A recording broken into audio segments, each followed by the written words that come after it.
नहीं, मैं मुसलमान हूँ, मैं अपने घर में अच्छा हूँ, मगर जब मैं कौम मुस्लिम की दास्तान सुनता हूँ मैं साहब मुसीबत में आ जाता हूँ। बर्मा में तकलीफ हुई, अमेरिका में तकलीफ हुई, अफगानिस्तान में तकलीफ हुई। कौम मुस्लिम एक इमारत में लगी हुई ईंट के समान है, एक ईंट खिसकी तो मकान पूरा कमजोर हो जाएगा। तो हमें कौम मुस्लिम का रोना मेरे मजे को किरकिरा कर देता है। यह दुनिया दर्द की जगह है, यह दुनिया इम्परफेक्ट है, लेकिन इंसान की विडंबना यही है, इसी दुनिया में मकान बना के सुख हासिल करना चाहता है। तो जितना मकान बनाता जाता है उसका दुख बढ़ता जाता है, जितनी गाड़ी खरीदता जाता है दुख बढ़ता जाता है। लता मंगेशकर जी से इंटरव्यू लिया था कि आप 82 ईयर्स की है, शोहरत आपके पास है, दुनिया भर की मार्केटों में आपने डायमंड और ज्वेलरी खरीदी है, दौलत आपके पास है, अब आपकी क्या ख्वाहिश रह गई, अब आप क्या चाहती है? लता मंगेशकर जी ने क्या कहा था? उसका इंटरव्यू मार्च 2010 में गालिबन उसका इंटरव्यू छपा था द टाइम्स ऑफ इंडिया नामी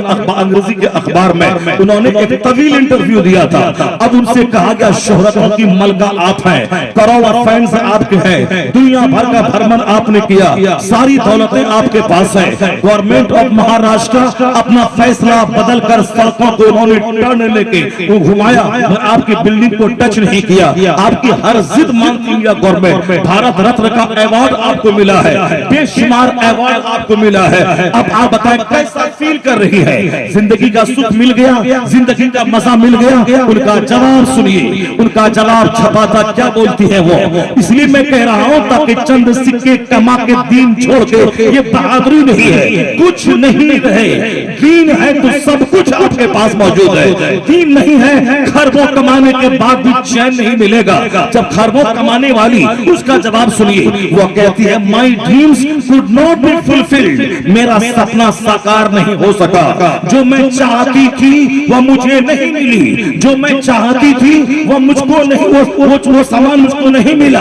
वो क्या चाहती थी? वो सेटिस्फैक्शन चाहती थी, वो दिल का इत्मीनान चाहती थी, वो जिंदगी का लुत्फ चाहती थी। वो कहती है कि जिस दिन घर में पार्टी फंक्शन होता है, मेरे रिश्तेदार आते हैं, 1 घंटा 2 घंटा अच्छा लगता है, उसके बाद तन्हाई काटने दौड़ती है। जो करोड़ों का घर है, ये घर अच्छा नहीं लगता, और फिर जो कुछ मैं चाहती थी वो सब नहीं मिला। My dreams could not be fulfilled, मेरा ख्वाब शर्मिंदा ताबीर नहीं हो सका। शोहरतों की मलका, दौलतों के ढेर पे बैठने वाली, बंबई के पौष इलाके में मकान बनाने वाली, भारत रत्न का अवार्ड पाने वाली, अमेरिका, पेरिस, नॉर्वे, कनाडा घूमने वाली, इस कदर शोहरतों की, दौलतों की मलका, वो बोलती मेरा सपना साकार नहीं हुआ, मेरा ख्वाब शर्मिंदा ताबीर नहीं हुआ। पूछा या लास्ट डिजायर क्या है, आप क्या चाहती हैं? वो बोली I would like to leave this world. अगर कोई मुझसे पूछे कि मेरी तमन्ना क्या है, मैं यही बोलूंगा कि मैं जल्दी से दुनिया छोड़ना चाहती हूँ, मैं जल्दी से मरना चाहती हूँ। वह दुनिया छोड़ गई कल 92 ईयर्स की मौजूदगी में। या 10 साल कैसे गुजरे ये वही जानती होगी। ये 92 साल जीने वाली तो मकान की मौजूदगी में अब वह शोहरत छोड़ के चली गई, मकान छोड़ के चली गई। अब कहाँ चली गई ये सबको पता है। जो हालत कुफ्र में मारे उसका क्या अंजाम होगा। ये 92 ईयर्स कैसा गुजरा ये सबको मालूम है। कल शोहरतों की आसमान पे थी और आज गुमनामी के गार में चली गई। अब दुनिया नाम नहीं लेगी। जो गाना सुनने वाला है वही चंद साल से याद रखेगा, फिर वो चली जाएगी कहाँ? अगर हालत कुफ्र में मरी है तो जहन्नम में जलेगी। जहन्नम में खरबों साल, अरबों साल, बेगिनती साल। ये दुनिया की 100 साल की शोहरत है, 1 सेकंड से भी कम है आखिरत के आराम के नजदीक। और वो भी शोहरत के बावजूद आराम ही नहीं मिला,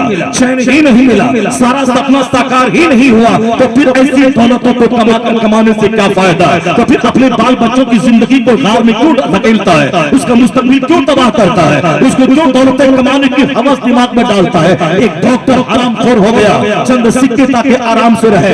एक इंजीनियर हरामखोर हो गया, चंद सिक्के ताकि आराम से रहे। मस्जिद का मुतवल्ली मस्जिद का माल खाता है ताकि हमारे घर में कुछ सुख आ जाए। यहाँ मदरसे का नाज़िम मुहतमिम मदरसे का माल खाता है ताकि हम सुकून से रहे। खरबों में खेलने वाला उसे सुकून नहीं मिला। ये तो 4-10 लाख मारने वाला इसे क्या सुकून मिलेगा? कुछ सरकार गरीब नवाज से न जमीन नहीं है, कैसे आप आराम से रहे? मकान नहीं बनाया, कैसे आप आराम से रहे?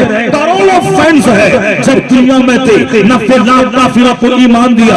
हिंदुस्तान में जब तक मस्जिदें रहेंगी, मदरसा रहेगा, खानका रहेगी, चेहरे पे तालियां रहेंगी, सर पे टोपियां रहेंगी, एहसान गरीब नवाज का माना जाएगा, जिन्होंने हिंदुस्तान का सबसे बड़ा मुबल्लिग आज़म हिंदुस्तान कुव्वतुस सालिकीन यानी सालिकीन के सरदार, सबसे बड़े मुबल्लिग, हिंदुस्तान में इस्लामी गवर्नमेंट की ताकदील डालने वाले वो गरीब नवाज, जिन्होंने ख्वाब में शहाबुद्दीन गौरी से कहा था तुम थक गए हिंदुस्तान पे हमला करते करते, मगर काबिज न हो सके, अब एक बार अटैक करके देख ले। पहले सिर्फ तलवार चलाया था गौरी, जीत नहीं पाया, अब एक फकीर का हाथ उठा है दुआ के लिए, इधर से दुआ चली, उधर से शहाबुद्दीन गौरी की तलवार आई, जहां तलवार और दुआ दोनों मिल गई, सारा हिंदुस्तान उसके कब्जे में आ गया।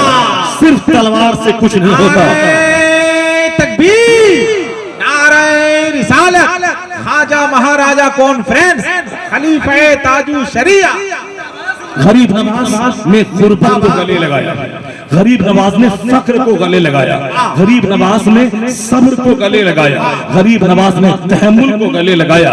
वो गरीब नवाज मज़हब इस्लाम का मुबल्लिग था, वह जो कहता था उस पर प्रैक्टिकल वे में अमल करता था। वह गुर्बत का हाल ये था कि ज़ाहिरी तौर पर कोई सामान्य ऐश नहीं था। उन्होंने बता दिया कि दौलतों के अंबार में इज्जत नहीं मिलती, सुकून नहीं मिलता है। जहाँ 10 दिन का फाका रहे मगर ज़बान पे अल्लाह का जिक्र रहे तो दिल में सुकून की नेमत होती है, उसके चेहरे पे नूर रहता है, उनका चेहरा गुलाब की तरह खिलता है। गरीब नवाज के दिमाग में ही जुनून चढ़ा था, तर्क दुनिया का जुनून, ज़ुहद का जुनून। अपने हालात ने उन्हें अंदर से तोड़ के रख दिया था कि मैं कैसी जिंदगी गुजारूं, मैं कैसी लाइफ गुजारूं, मैं दुनिया में कैसे जीऊं।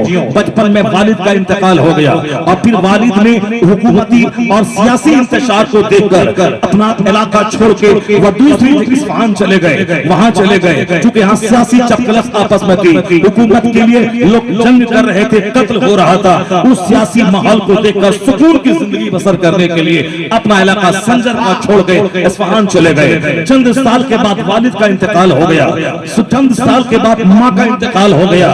अब 7 साल का मोइनुद्दीन चिश्ती वह तनहा रह गए, न माँ साथ में है न बाप साथ में है। अब वो समझ नहीं रहे थे कि मैं करूं तो क्या करूं, मैं कैसे जीऊं, मैं क्या काम करूं जिससे मेरा रब राजी हो जाए। क्योंकि उनकी भुट्टी में माँ ने दीनदारी पिला दी थी, बाप ने तकवा पिला दिया था। ये तो जाहिर सी बात है, जमीन जैसी होती है वैसी फसल पैदा होती है। ये तो जाहिर सी बात है, दरख्त जैसा होता है वैसा फल पैदा होता है। हमने खूब करामत सुनी गरीब नवाज की, मगर ये करामत सुने गरीब नवाज की वालदा की, गरीब नवाज के वालिद की। वालिद सैयद ग़ियासुद्दीन इस कदर तकवा परहेज़गारी से काम लेते थे तो गरीब रह जाते, फाका कर लेते, मगर मुश्तबा और मशकूक ग़ज़ा को हाथ नहीं लगाते। जिस ग़ज़ा के बारे में शक होता इसमें डिस्प्यूटेड ग़ज़ा है या सस्पेक्टेड ग़ज़ा है, इसमें हराम की आमिज़िश हो सकती है, उसके करीब कभी नहीं गए। उन्होंने हलाल का 1 रुपया को तरजीह दिया, हराम के करोड़ों को ठोकर मार दी। उनके बदन का सारा खून हलाल ग़ज़ा से तैयार हुआ था। उनकी अहलिया मोहतरमा सरकार गरीब नवाज की वालदा इस कदर मुत्तकिया परहेजगार थी, रात सजदे में गुजारती थी और दिन तक वो परहेजगारी के साथ अपने बाल बच्चों की इस्लामी तरबियत में गुजारती थी, जिनके चेहरे को अजनबी मर्द ने नहीं देखा, जिनके सर से दुपट्टा कभी नहीं खिसका, जो हकीकत में कनीज़े फातिमा थी, यानी फातिमा ज़हरा खातून जन्नत की सच्ची कनीज़।